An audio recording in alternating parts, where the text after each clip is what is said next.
날씨도 쌀쌀해지고 그에 따라 우울하고 쓸쓸한 감정도 많이 올라오는 요즘인데요. 저는 내가 짐덩어리 같이 느껴진다. 주변 사람들에게 이 사회에 별 도움이 되지 않는 것 같다는 느낌이 들 때 가장 괴롭고 우울한 것 같아요. 그래서 오늘은 내가 짐짝처럼 느껴질 때 민폐덩어리에서 탈출해 꼭 필요한 사람이 되는 법을 다뤄보려고 합니다. 어딜 가나 없어서는 안 되는 사람, 존재감이 느껴지는 사람은 무엇이 다를까요? 평소에 자신의 역할을 잘하고 타인에게 도움이 되며 자신만의 존재감을 잘 발휘하는 사람들은 자기의 도와주고 싶은 마음을 잘 인정한 사람이에요. 인간에게는 누구나 다른 사람을 도와주고 싶은 마음을 갖고 있습니다.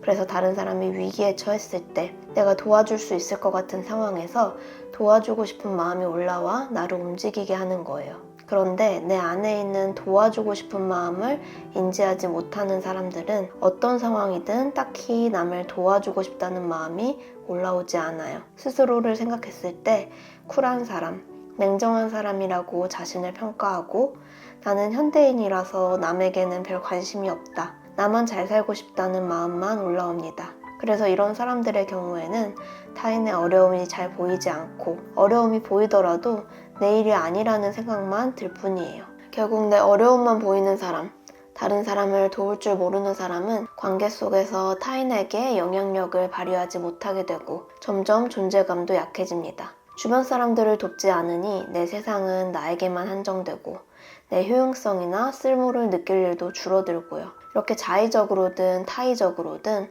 타인에게 에너지를 쏟지 못하는 사람은 점점 내 인생에서도 남들에게 도움받기가 어려운데요. 내 안에 도와주고 싶은 마음을 인정하지 않았기 때문에 당연히 다른 사람들도 나를 도와주지 않을 거라고 생각하고 그런 현실이 반복되는 거예요. 그럼 우리는 어떨 때 자신의 도와주고 싶은 마음을 잘 인정하지 못할까요? 바로 무의식에서 내가 타인을 도와줄 수 없다고 생각할 때 그래요. 나에게 타인을 도와줄 수 있는 능력이 있다고 생각하는 사람은 그 결과로 다른 사람을 도와주고 싶다는 욕구가 올라오지만 지금 나 먹고 살기에도 버겁고 나에게는 타인에게 도움을 줄 수 있는 능력이 없다고 느끼는 사람은 아예 타인을 도와주고 싶은 마음 자체도 들지 않는 거예요. 예를 들면 저는 살면서 화성이라는 행성에 가고 싶다는 생각이 든 적이 없는데요. 내가 화성에 갈 수 있다는 생각을 해보지 않았기 때문에 화성에 가고 싶다는 생각도 안 드는 거예요. 반면에 일론 머스크 같은 사람은 화성에 갈 수 있다는 전제가 본인에게 있었기에 화성에 가서 화성을 개발하고 싶다는 꿈을 꾸는 거겠죠? 내가 할 수 있다는 전제가 있을 때 하고 싶다는 마음도 생겨요. 남을 잘 돕는 사람, 존재감이 큰 사람을 보며 저건 저 사람이 능력 있으니까 그런 거야. 저 자리에 있으니까 가능한 거야. 생각해보지 않았나요? 살면서 남을 도와주고 싶다는 마음이 전혀 들지 않았다면 나는 남을 도울 수 없는 사람이라고 단정짓지 않았는지 돌아보세요. 여기까지 따라오셨다면 한 번 더 밑으로 들어가 볼게요. 왜 우리는 자신을 도와줄 수 없는 사람이라고 단정지어 버렸을까요? 사실 사람은 다른 사람을 도와줄 수 있기도 하고 없기도 합니다. 두 가지 경우 모두 진실이에요. 내가 노력해도 도울 수 있을 때가 있고 도울 수 없을 때가 있으며 가만히 있었는데도 도움이 되기도 해요. 그런데 이 양쪽의 가능성에도 불구하고 나는 도와줄 수 없어 하고 한 가지 방향으로 굳어버린 건 과거에 도움이 되지 못했던 순간 마음이 너무 안 좋았기 때문이에요. 타인에게 도움이 되고 싶어서 노력했는데 결국 도움이 되지 못했다면 어떨까요? 속상하고 마음이 아프겠죠. 특히 어린 시절 별 능력이 없을 때도 우리는 부모를 보며 도와주고 싶은 감정을 느끼는데요. 어쩔 수 없는 능력의 한계로 별 도움이 되지 못할 때 아이는 큰 좌절감과 속상함을 느끼게 됩니다. 이때 속상하고 아픈 마음을 허용하고 그대로 느껴주었다면 그 순간은 지나가고 별다른 뒤탈이 없었을 거예요. 하지만 당시에 아이가 속상한 마음이 너무 커서 그 감정을 제대로 느껴주지 못했다면 이 감정은 해소되지 않고 무의식에 저장되어 버려요. 그래서 현재에 와 다시 도와주지 못해 속상한 마음이 올라올라 치면 더욱 거세게 그 마음을 누르게 되고 타인을 도와주고 싶은 마음 자체를 아예 외면해버리는 거예요.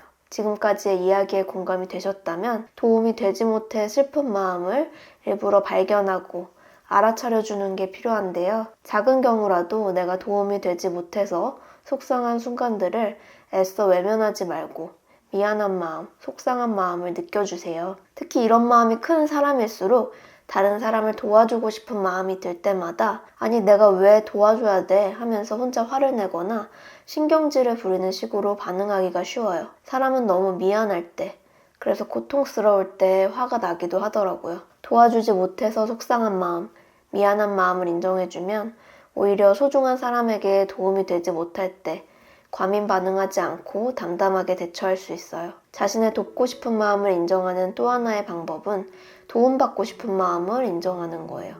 도움을 주고 싶은 마음은 도움을 받고 싶은 마음과 세트입니다. 그래서 도움을 받고 싶은 마음을 인정하면 반대의 상황에 다른 사람을 도와주는 것도 진입장벽이 낮아져요. 내가 도움이 필요했을 때 얼마나 간절했는지를 알고 있기 때문입니다. 그런데 우리 대다수는 도움받고 싶어하는 마음을 허용하지 못하는 경우가 많아요. 도움받고 싶은 건 너무 연약하다고, 굴욕적이거나 부끄러운 일이라고 생각하기 때문이에요. 한번 혼자 있을 때 도와주세요 라고 입 밖으로 내뱉어 보세요. 굉장히 어색합니다. 그만큼 우리가 도움받고 싶은 마음을 꾹꾹 억눌러 온 거예요. 한 번씩 도와주세요 외칠 때마다 내 우주가 듣는다고 생각하고 혼잣말로 도움받고 싶은 마음을 인정해보세요. 그러면 사람에게는 원래 이런 마음이 있는 거구나 하는 생각이 들면서 타인을 도와줄까 말까 고민될 때도 더 쉽게 손을 내밀 수 있어요. 이렇게 내 안에 돕고 싶은 마음을 인정해주면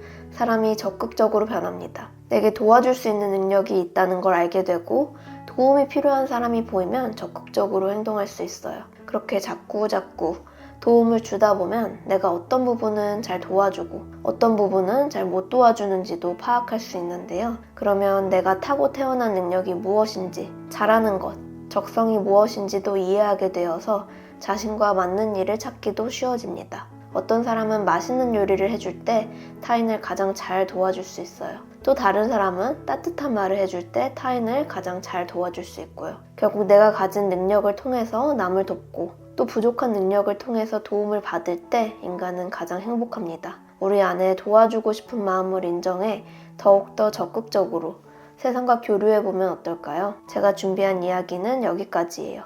오늘도 영상 봐주셔서 감사드리며 저희는 마음에 대한 이야기로 또 찾아오겠습니다. 안녕.